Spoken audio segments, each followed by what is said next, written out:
Hello students, welcome back to my YouTube channel invincible learning hours. तो आज हम लोग डिस्कस करने वाले हैं EC2 इंस्टेंस के बारे में। थोड़े और गहराई में जाएंगे, जैसे कहते हैं let's peel the onion back. तो आज हम लोग बात करने वाले हैं EC2 इंस्टेंस के डिफरेंट टाइप्स की। तो चलो समझते हैं एक सिंपल एग्जांपल से। सोचो हम एक कॉफ़ी शॉप में चल जा रहे हैं और हर कस्टमर की अलग टेस्ट होती है।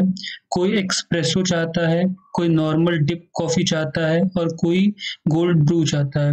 अब अगर हम सबके लिए सिर्फ एक ही टाइप की कॉफ़ी मशीन रखें तो हमारा काम नहीं चलेगा। इसीलिए हमें डिफरेंट टाइप की कॉफ़ी मशीन चाहिए होंगी, जैसे high powered espresso machine, classic drip machine, coffee machine और कोल्ड ब्रू मशीन। यही लॉजिक EC2 इंस्टेंस पे भी लागू होता है। AWS में भी हर वर्कलोड अलग अलग होता है और उसके लिए हमें अलग अलग टाइप के EC2s की रिक्वायरमेंट होती है। कहीं पे फास्ट स्टोरेज की रिक्वायरमेंट होती है, कहीं हमें ज़्यादा मेमोरी की रिक्वायरमेंट होती है। तो अलग अलग टाइप के AWS की इंस्टेंस की फैमिलीज बनी हैं। अब ये जो फैमिलीज हैं ये 5 टाइप की हैं। सबसे पहले आता है जनरल पर्पस इंस्टेंस। ये बैलेंस होता है CPU, मेमोरी और नेटवर्क्स के बीच में।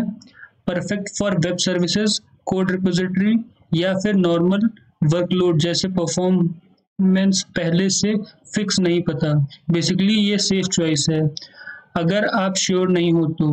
Second is compute optimized instance. ये हाई परफॉर्मेंस CPU के लिए बना है। आइडियल है कंप्यूट इंटेंसिव टास्क जैसे गेमिंग, सर्वर्स, मशीन लर्निंग या फिर कोई साइंटिफिक मॉड्यूलेशन। सो अगर आपको रॉ प्रोसेसिंग पावर चाहिए ये बेस्ट है। अब बात करते हैं थर्ड फैमिली के बारे में, जो कि है मेमोरी ऑप्टिमाइज इंस्टेंस। ये उन वर्कलोड्स के लिए होता है जिनको मेमोरी ज़्यादा चाहिए, जैसे इन मेमोरी डेटाबेस या बिग डेटा प्रोसेसिंग। यहाँ स्पीड मैटर करती है, स्टोरेज नहीं। तो वहाँ के लिए ये मेमोरी ऑप्टिमाइज इंस्टेंस बिल्कुल बेस्ट रहेगा।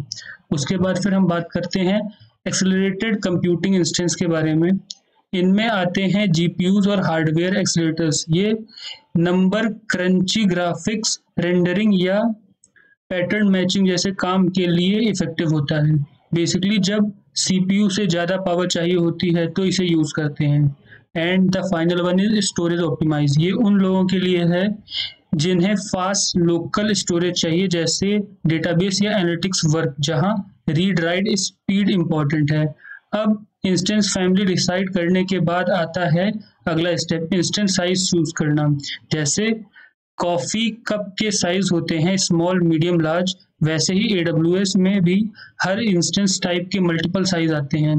लेकिन एक बात याद रखना, बिगर इंस्टेंस का मतलब ज़्यादा परफॉर्मेंस पर ज़्यादा कॉस्ट भी। तो हमेशा अपने वर्कलोड और बजट के हिसाब से बैलेंस करूँ। और सबसे बड़ी बात, ये कोई परमानेंट डिसीजन नहीं है। अगर आपको लगता है कि करंट इंस्टेंस स्लो है या कॉस्टली है तो क्लाउड का मैजिक यही है, आप इजीली चेंज कर सकते हो।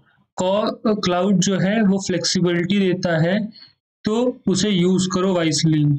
अगर आपको ये कॉफ़ी की एनालॉजी समझ में आई हो तो लाइक करो, और AWS के और इजी एक्सप्लेनेशन के लिए चैनल को सब्सक्राइब करना मत भूलना। चलो मिलते हैं नेक्स्ट वीडियो में, बाय बाय।